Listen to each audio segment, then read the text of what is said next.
Bonjour Stéphanie. Bonjour Florence.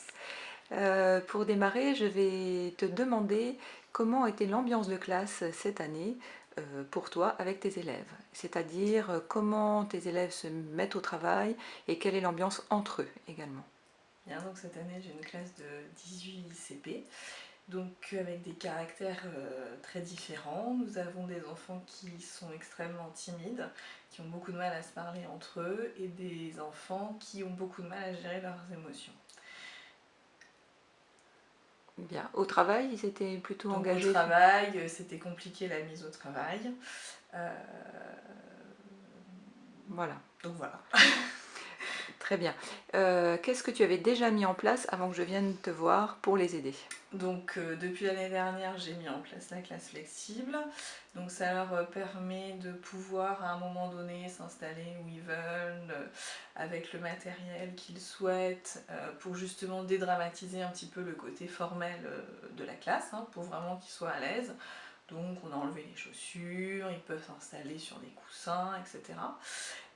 Cette année, donc j'ai poursuivi l'aventure parce que ça a vraiment bien marché, mais je sentais qu'il y avait quelque chose d'autre à creuser au niveau des émotions des enfants. Beaucoup d'enfants avaient beaucoup de mal à gérer en fait soit la difficulté, soit tout simplement de rester concentrés trop longtemps.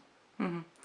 Et qu'est-ce qui t'a motivé pour aller chercher du côté des postures de relaxation, donc du yoga et de ce que moi je propose? Donc vu qu'on se connaît voilà, à l'extérieur, donc tu m'avais effectivement parlé que tu allais sûrement mettre en place, enfin, en tout cas te former au yoga, et ça m'était resté dans un coin de la tête. Et l'année dernière, je me souviens que j'avais beaucoup utilisé un petit livre qui s'appelle Heureux comme une grenouille ou Calme et attentif comme C'est une ça. grenouille, et on faisait un petit peu de relaxation, et je voyais bien que après les récréations de l'après-midi, ça les calmait beaucoup. Et je m'étais dit bah, pourquoi ne pas aller plus loin et du coup utiliser leur corps, puisqu'ils avaient beaucoup de mal à s'exprimer par la parole. Le travail par le corps me paraissait voilà, opportun. Intéressant, Voilà. très bien. Alors concrètement, après la première séance, qu'est-ce que tu as pensé Et ben j'ai pensé que ça allait nous aider. Voilà. dès la première Dès la séance? première séance, en fait, les enfants déjà attendaient beaucoup de cette intervention. Ils étaient très contents de pouvoir faire ça. Je pense qu'aussi à la maison, c'était quelque chose pour certains qu'ils pratiquaient déjà. Alors un ou deux, pas beaucoup, mais bon, il y avait déjà quelque chose à creuser. Et tout de suite après la première séance, le lendemain, certains enfants m'ont de suite demandé est-ce qu'on peut faire telle posture en fin de journée. Donc là, je me suis dit bon, déjà, ils adhèrent. Donc voilà. Et puis ça a été crescendo au fur et à mesure des séances. Et donc en fin de séquence, qu'est-ce que tu as pu constater sur l'évolution du comportement des enfants?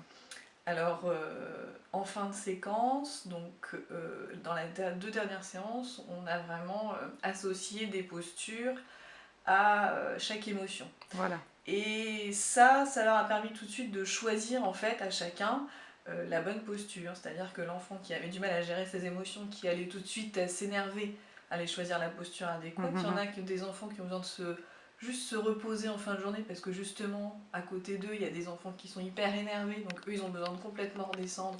Donc ça va être des postures plutôt allongées, plutôt calmes. Et puis d'autres ça va être face à la difficulté. Au lieu de se noyer et justement de rester figés dans leurs difficultés, bah, voilà, ils avaient besoin de s'exprimer par le corps à un moment donné dans la journée.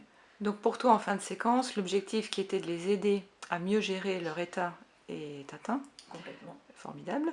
Et ils se sont donc complètement emparés Voilà, donc des outils corporels. on a fait un bilan avec les élèves en se disant bah, qu'est-ce qu'on va mettre en place comme trace en fait de tout ce travail-là. Donc effectivement, en parlant avec toi, on s'est dit bon, on va mettre une bulle de calme, un coin du calme en place, avec des tapis un peu calfeutrés pour voilà, être un petit peu seul, avec toutes les postures, les photos des postures en fait à leur disposition. Et puis on a établi des règles. Alors qu'est-ce qu'on allait faire dans ce coin de calme? Pourquoi on peut y aller? Donc les enfants ont décidé en fait d'un commun accord qu'on y allait tout seul, qu'on y allait sur un temps limité, qu'on pouvait y accéder à n'importe quel moment de la journée. Ça peut être ben voilà, je suis en difficulté sur mon travail en autonomie.